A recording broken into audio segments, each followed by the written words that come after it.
Aqui, senhor presidente, trago outro parênteses para explicar por que essa inelegibilidade não pode existir.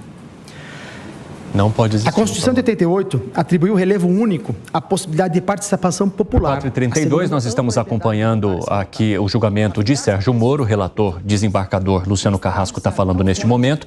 Rápido intervalo para o pessoal da rádio, daqui a pouco estamos de volta aqui com 3 em 1 e a gente vai analisar também ao longo dessa edição a decisão que está se desenhando aí a partir da relatoria. Até já.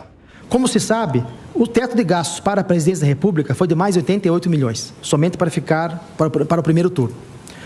O investigado Sérgio Moro foi pré-candidato à presidência. Logo, naquela pré-campanha, se gastasse 10% desse valor da pré-campanha presidencial, equivaleria a 8 milhões de reais. Todos os valores faço a grosso modo para explicar a limitação que a tese inicial de mera soma impõe.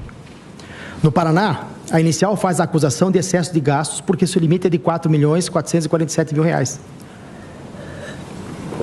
Tendo o investigado Sérgio Moro extrapolado nos termos a que já me referi. Imaginem-se então, senhor presidente, senhores pares, a dificuldade que teria um candidato do Amapá, Acre ou Roraima, para ficar em alguns exemplos, de se apresentar como pré-candidato à presidência da República e, se não conseguisse viabilidade política para tal empreitada, se lançasse candidato a senador em seu estado. Com o teto de gastos em mais de 88 milhões, se gastasse 5% desse valor na pré-campanha à presidência, o que é completamente normal, ele gastaria cerca de 4,4 milhões de reais. Esta candidatura presidencial inviabilizada não poderia concorrer ao Senado em seu estado, porque lá o limite de gastos da campanha foi de pouco de mais de 3 milhões de reais. Não poderia se candidatar nem mesmo a governador de seu estado, porque o teto era de pouco mais de 3 milhões e meio de reais. Deputado e federal, então, jamais. Isso implicaria na possibilidade inadmissível, convenha-se, de obrigar alguém a se candidatar sem poder realizar qualquer despesa na campanha eleitoral. Esse que teria gasto grande parte dos valores na pré-candidatura presidencial. Entre as inúmeras candidaturas que seriam inviabilizadas, rememoro então aqui o presidente José Sarney, o qual lançou-se candidato a senador no Amapá, fora de sua base eleitoral, que era o Maranhão, com natural ampla divulgação política de sua candidatura. Eram outros tempos, mas imagine-se a carga de força que o presidente da República tinha no pequeno estado da federação naquela época. E se fosse feita a captação dos recursos que o então presidente da República teve no cargo para apurar as despesas na campanha ao senador pelo então novo estado, é evidente, no raciocínio da inicial, que seria ultrapassado o teto de gastos. Assim, não pode ser a indicação singela de que os gastos de pré-campanha devem se somar às despesas da campanha eleitoral posterior diversa, mas sim verificar a legitimidade daqueles pleitos face a cada uma das candidaturas, verificando como se deu a mudança nas campanhas e se houve direcionamento para determinada localidade, tudo a fim de garantir a isonomia de todas as candidaturas. Destarte, a adoção desse tipo de restrição vedada pela Constituição é vedada pela Constituição, eis que impõe requisito não previsto em lei de inexigibilidade, sendo absolutamente desproporcional sua aplicação nos moldes requeridos pela inicial. Conforme se pode observar, o argumento dos autores desafia uma compreensão técnica que, a ser seguida, inviabiliza qualquer tipo de candidatura posterior à pré-campanha presidencial. E aqui, senhor presidente, há um parênteses perigoso, ou mesmo outra de grande porte, como o pessoal da rádio está de volta e nós estamos acompanhando o relator no julgamento de Sérgio Moro. Vamos ver. Realmente, considerando os gastos de uma campanha presidencial na ordem de tantos milhões, qualquer valor a ser utilizado deverá ser, sem sombra de dúvidas, o limite de gastos daquela eleição. Assim, despesas com viagens para todo o território nacional, para reuniões, conversas e demonstração de apoio à ideia, devem considerar a vastidão do âmbito nacional. Não se pode exigir de alguém que concorra a esse tipo de cargo fique restrito à propaganda via internet ou não possa visitar possíveis eleitores. O cidadão de Roraima ou Acre seria prejudicado face ao mesmo cidadão de São Paulo ou Paraná, o que torna a tese inicial, sem a prova que me referi, frágil. Desse modo, todas as despesas realizadas pelos investigados quando filiados ao Podemos devem ser vistas sob o viés da pré-campanha presidencial e seus limites. E nelas não se vê nada de relevante a ponto de revelar gasto excessivo ou abuso do poder econômico, porque realizadas para uma eventual e frustrada candidatura à presidência da República. Não se pode negar, portanto, que as despesas impugnadas não podem ser utilizadas como um conjunto da obra para se quilatar eventual abuso. É evidente que não se pode aceitar que o gasto de pré-campanha se dê sem limites, o qual a lei não previu.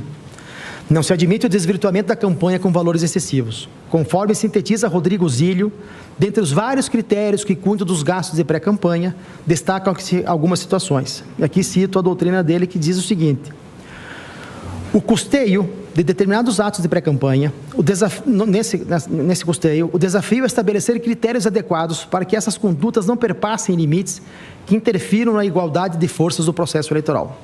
Parece óbvio que era tarefa do legislador estabelecer esses limites básicos. Também é elementar, mais uma vez, que o legislador se imiscuiu da sua atribuição constitucional. Da mesma sorte, é evidente que essa ausência de regulamentação não impede o estabelecimento de determinados limites, através de uma interpretação sistemática da legislação e com o objetivo de buscar uma maior isonomia entre os atores do processo eleitoral. Na falta de uma regulamentação legal, pode-se adotar alguns critérios já existentes como limitadores dos gastos de pré-campanha, realizados individualmente pelos futuros candidatos. Assim, por exemplo, o teto estabelecido para os determinados atos de apoio do eleitor, previsto no artigo 27 da Lei Eleitoral. Da mesma forma, razoável sustentar a completa inviabilidade de se gastar em uma pré-campanha além do que a lei eleitoral permite como teto da própria campanha eleitoral. Até porque mesmo essa situação tangencia, se não configura, hipótese de abuso de poder econômico. No mesmo passo, é possível estabelecer como teto de gastos da pré-campanha até mesmo um percentual do limite previsto para a própria campanha eleitoral. De qualquer sorte, diz o doutrinador, essa é uma tarefa de legem referenda e na ausência de lei e de delicada construção jurisprudencial. Cito aqui a fonte, que foi indicada inclusive nas alegações finais dos investigados. E aqui repito uma crítica que faço.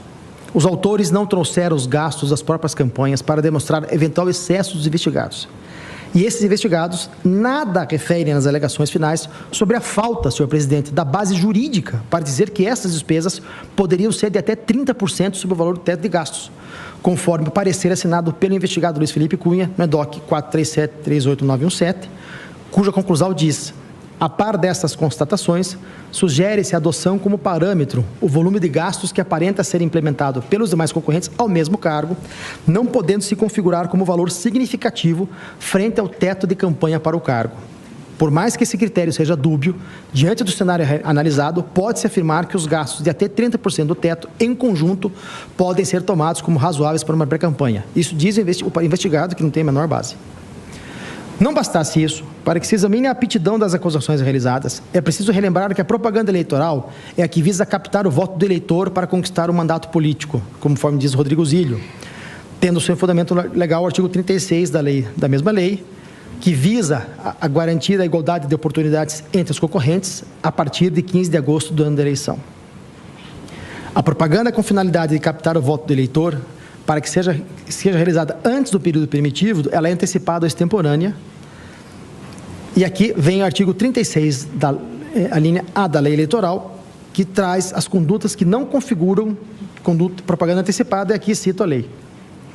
Assim, a mens legis garante, antes do período do registro, a liberdade de expressão, com a amplificação dos debates políticos, desde que não haja pedido explícito de votos, e cito aqui o recurso especial eleitoral 5124, relatado pelo ministro Fux, que me permito a não leitura. A essa ampla lista de condutas voltadas à promoção pessoal e anúncios de candidaturas é o que se denomina atos de pré-campanha. E aqui cito novamente Rodrigo Zílio, que diz: a Lei 13.165 elevou a um status legal os denominados atos de pré-campanha, que podem ser compreendidos como manifestações que ocorrem ainda antes do período de registro das candidaturas e das convenções partidárias, e tem o objetivo de levar ao conhecimento geral uma futura candidatura, através da divulgação de qualidades e propostas. Nesse sentido aqui, senhor presidente, vale registrar a observação de Juliana de Sampaio, no Tratado de Direito Eleitoral, coordenado pelo ministro Fux, Luiz Fernando Casagrande Pereira e Walter Abra Moura, organizado até pelo doutor Pitininha aqui, que diz assim: nesse sentido, a legislação acabou permitindo, mesmo antes do início da propaganda propriamente dita, a participação do candidato em entrevistas, programas, encontros, debates, em qualquer veículo de informação, bem como a divulgação de posicionamento pessoal sobre os temas políticos, de atos parlamentares e de debates legislativos, e a realização de eventos voltados para a divulgação de ideias, propostas e objetivos partidários. Não obstante, essa liberdade não é ilimitada, visto que a amplificação do debate não pode ocorrer de forma a desconsiderar o princípio da isonomia. E aqui cito Rodrigo Zílio novamente, e cito na sequência o julgamento do agravo regimental no recurso especial 4346 de Itabaína, Sergipe, e o agravo regimental 924 de Várzea Paulista, que estabelece a adoção de 3 critérios norteadores para a caracterização de propaganda antecipada. Que diz o ministro: quando a forma de manifestação possui uma expressão econômica minimamente relevante, ela tem que ter os seguintes ônus e exigências: a impossibilidade de utilização de formas proscritas durante o período oficial de propaganda e respeito ao alcance das possibilidades do pré-candidato médio.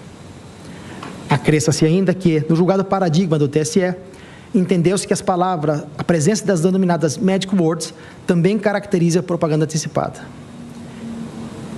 E essa mesma corte fixou que, para o pleito de 22, a premissa segundo a qual o pedido explícito de voto ou de não voto proibido pela norma do artigo 36A pode ser extraída do contexto em que as falas foram proferidas, do chamado conjunto da obra, bem assim da semelhança entre o ato praticado e a destempo e os atos típicos e próprios do momento oficial de campanha. Representação 600-68143, relatora ministra Maria Cláudia Bucchianeri. Naquele julgado, referência acerca dos atos de pré-campanha, no que tange à expressão econômica dos atos de pré-campanha, destaco aqui o que entendeu o TSE nesse sentido. No julgamento do agravo regimental 600-9124-2018, mantendo-se a mesma tônica, os critérios anteriormente estabelecidos foram reorganizados pela Corte Superior, com destaque ao princípio de igualdade de oportunidades entre os candidatos, que fala que deve ser observado 3 parâmetros alternativos para concluir pela existência de propaganda eleitoral ilícita. Vale dizer, a presença de pedido explícito de voto, a utilização de formas proscritas durante o período oficial de propaganda e a avaliação do princípio da igualdade.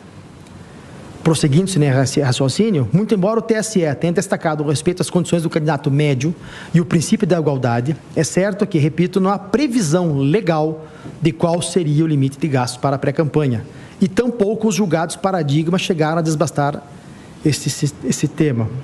Há quem sustente que a solução passe pelo limite de gastos da campanha para cada cargo em disputa, estabelecido pelo artigo 18 da Lei Eleitoral, e que são atualizados pelo TSE antes das respectivas eleições, conforme diz Alan Titonelli Nunes, em gastos decisivos da pré-campanha. Contudo, por mais que o limite de gastos da própria campanha efetivamente possa ser um dos parâmetros a ser adotado, ainda não há ideia consolidada acerca de qual percentual de gastos de campanha seria considerado razoável como um limite de gastos para a pré-campanha. Diante da ausência desses parâmetros, a regularidade do financiamento da pré-campanha é questão a ser ponderada diante das circunstâncias do caso concreto, sendo que a questão é passível de ser enfrentada tanto sob o enfoque da ação de investigação judicial eleitoral, quanto da representação para apuração de gastos e gastos ilícitos e recursos. Aqui cito o presidente do TSE que admite essa discussão do abuso do poder econômico, citando o ministro Tarcísio Vieira de Carvalho Neto e depois o ministro Og Fernandes. Até as pedras sabem que o investigado Sérgio Moro não precisaria realizar pré-campanha para tornar seu nome popular, eis que notoriamente conhecido face a ampla divulgação midiática envolvendo a Operação Lava Jato.